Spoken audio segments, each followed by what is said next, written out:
I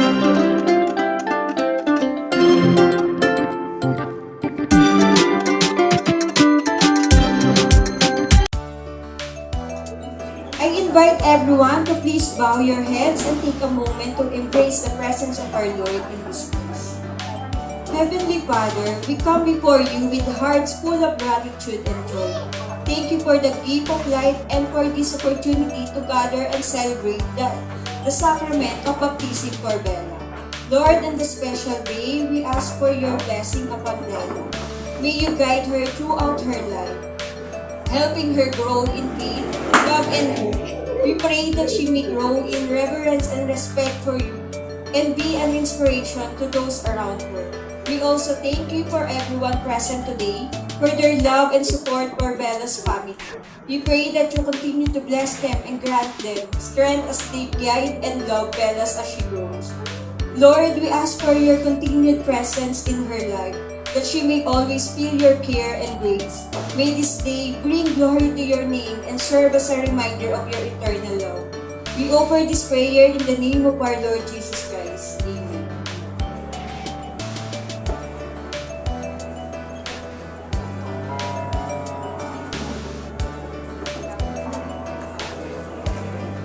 For your mercy never fails.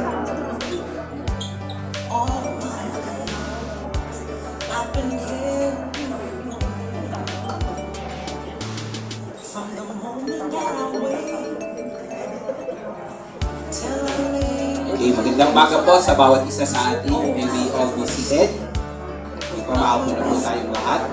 Good morning po everyone. Dapat po lang yung sinabi ni Hal sa aklat ng mga awit sa Tagalog po. Psalms 137 verse 3. Nasabi ng children are a heritage from the Lord. Children, dapat hindi kasi pag sa child ka. Dapat children are heritage from the Lord. Offsprings and reward from Him. Kasi sa panahon ng mga kalungkutan, our children is our joy. Sila yung ating inspiration. Kaya mas Eric pag-gawa tayo sa kanyang pagtrabaho. Para sa mga maging anak. Sa pusa, ang ganda sa dedication. Hindi sa ganda, ay nakalipas ko lang alam kasi ganda. Wala nanalo. Sabi ko sa 1 Samuel, dito 1 Samuel 1:27, diba? Sabi niya, dito kayo anak. Kasi Hannah kasi ay isang person sa Jew. And yung kanyang longest time siya binibigyan ng anak. Pero time na binibigyan siya ng anak, sabi niya, this child I have prayed. Ito yung kinilanalangin ko, bunga ng panalangin ni Eric at sa Hannah Loris. Sabi niya, this child I have prayed, and the Lord has granted the desires of our heart. Talagang nagiging natin sa Lord, huwag na doon. Maraming pagkataon, siguro marami. Ako ba nilalang, kasama niyo, nagkaroon. Actually, my brother, and I'm still not nagkaroon. Pero sa very beginning of the it's only we need the manifestation of our God. So let's begin our ceremony today. Sabi nga, by defining what is a child dedication. Ano ba yung sa anak? Sabi nga, child dedication is a secret of our parents. Kaya hindi pa yun. Kasi sasamahan natin si Eric at si Loris na ibalik ang regalo ng pinag-oog sa kanila ng Panginoon. And also, yung mga ginong at inang also an important part sa bagay. Kasi yung sa parent, matutulis yung mga ito para ibalik yung regalo ng mga kapawat ng at magkagawa tayo sa pamilya. We will testify about the goodness of God na sa pagkakini Loris, kayo yung kanyang magiging second parent. Kung ano man yung mga status ng Panginoon, sana makikita ni Loris na pagkakini ko yung ginoo. Maganda. Ay, hindi ba sorry. Isabela Luis, sana pagkakini Isabela, makikita na yung niya. So, pagkakini ko yung ginoo. Sa pagkakabay na flights and sa sakit sa pagkakabay ba? O kaya sa mahusay na back manager. O kaya sa kanyang dito. Sa kapag ko, sa pagkakabay ko, sa pagkakabay ko, o kaya naman.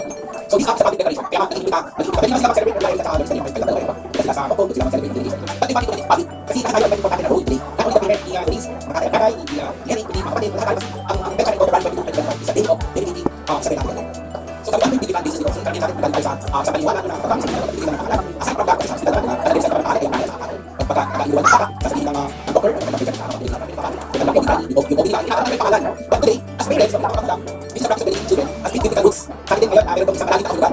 Kaya, ganda ka naman, kasi it's a blessing, brother. Hindi lang nakakapit naman. In all throughout the days and years, ang bata ito, ay lagat at ang siya ng Panginoon. This is a practice of, sabi nga sa 1 Samuel chapter 1, verse 20, binigawang Hannah birthday praise for child, and God answered prayer, and Abraham dedicated to the Lord. Kaya si Samuel, isang nagpahusan na major prophet, during the time, siya nagkakabit kay Hannah David. It is Samuel 1:20, David. At siya din ang nagbubusan ng list. Dahil sila pinigay si Hannah, sabi ko our children are instrumental of blessings. They are our future generations. Sabi nga similarly sa Luke chapter 2, verse 22, the Lord Jesus Christ was dedicated by Mary and Joseph sa kanilang siya ay isang pasang tulala. Sabi nga Mary and Joseph sa Jesus sa temple, they dedicated the Lord Jesus Christ himself. Ni Mary and Joseph, inalin nila sa altar, inalin nila sa sinago, itong parang Kristo. Kasi nila Christ sa ano. Sabi nga Joseph, pero napaka-importante na makakanalit ang kamay, kanilang tayo ng Lord, oil, o kaya sa kanila. Kaya ang role naman ng mga magulang, ang napakaganda na pag this day ay makita natin ang part ng Diyos sa bagay nito. Eric and Loris, ang pagiging sa magulang na pinagalaw sa ating Diyos. One is their life will never be the same. Hindi lang sa pagtulog, wala perfect na tulog para kay Eric at sa akin Loris. Habang lumalaki si Isabela. Sabi nga, bilang mga magulang, your primary purpose and primary responsibility. Ang primary responsibility is to inculcate spirituality to Isabela. Look at our generation today. Kapag natin mga kapatid, mga magulang, ganun kinasa si Eric at sila sa sigurado kayo na magkakakayo sa mga kapatid tayo. Sayang mo yung kasi. Why? Because being a married couple is a lifetime commitment.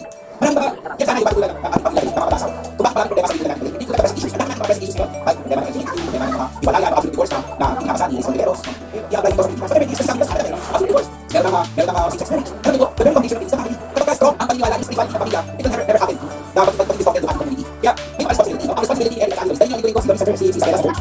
Turuan niyo siya ng mga read your Bible sa Pilipinas. Sa pagkakita yung gagawin natin. Sabi natin, kapag siya, doon sa mga you have been through, yung natin part of it. Bakit ganito yung pag-ugali niya ng bakit ganyan ang pag-ugali ni Doris? Bakit ganyan ang pag-ugali ni Doris? It's because of her parents. At mga pag-ugali ni Doris. Ayun po.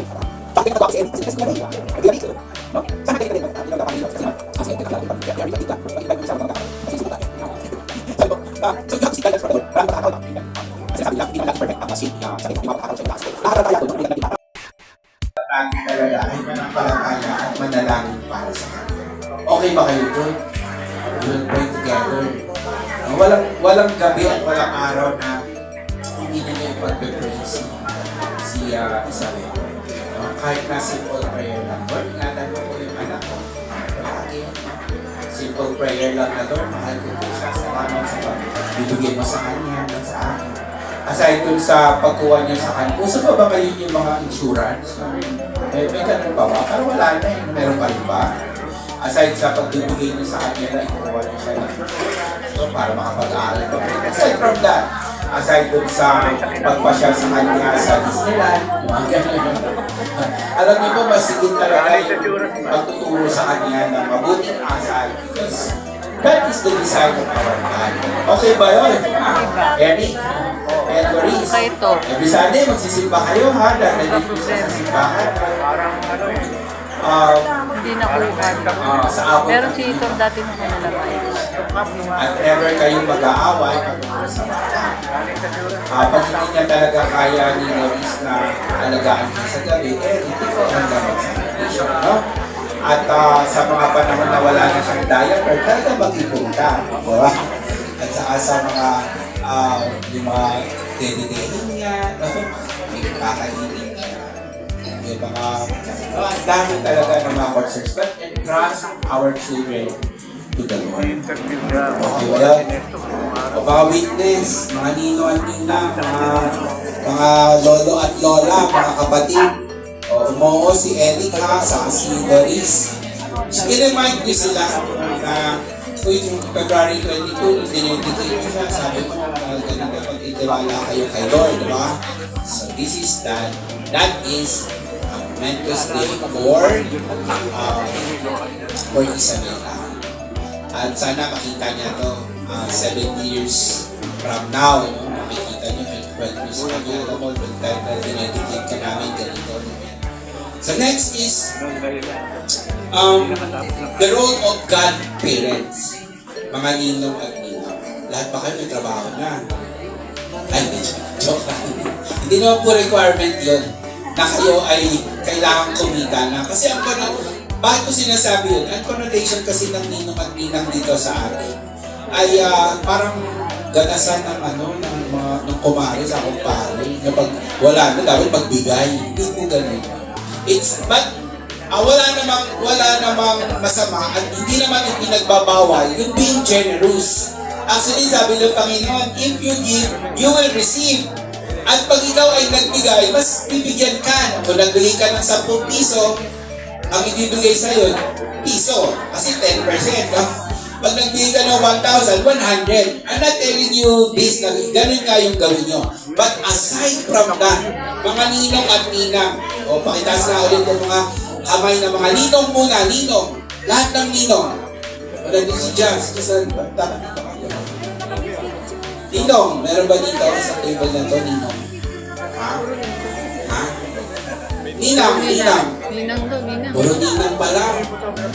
Mamaya, mag-check tayo ng attendance. Okay.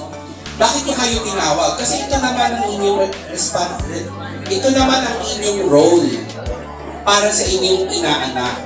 No, godparents play a vital role in child's spiritual development.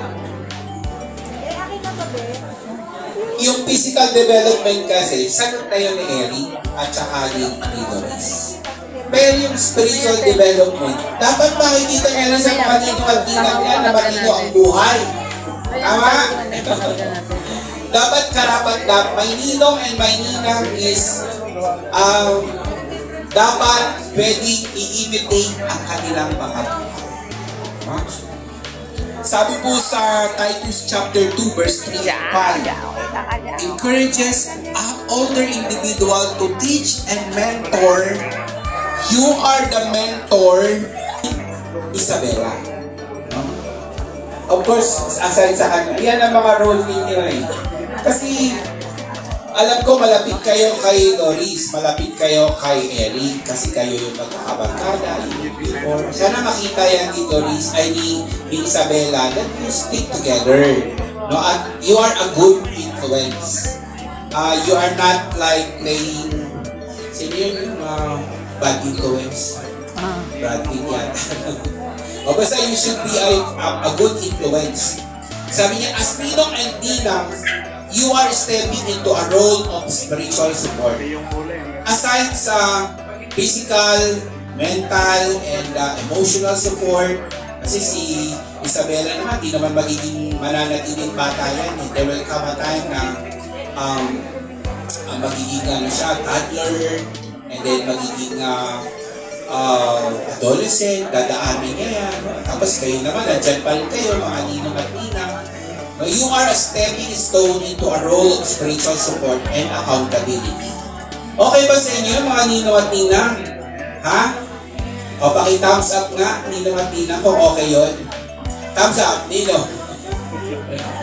Sabi ko, you are to be a source of encouragement and to hold the parents accountable in their commitment to raising their child in faith. Your prayers and support, your individual prayer, ay maaaring hindi naririnig at hindi nakikita ni Eric at saka ni Doris.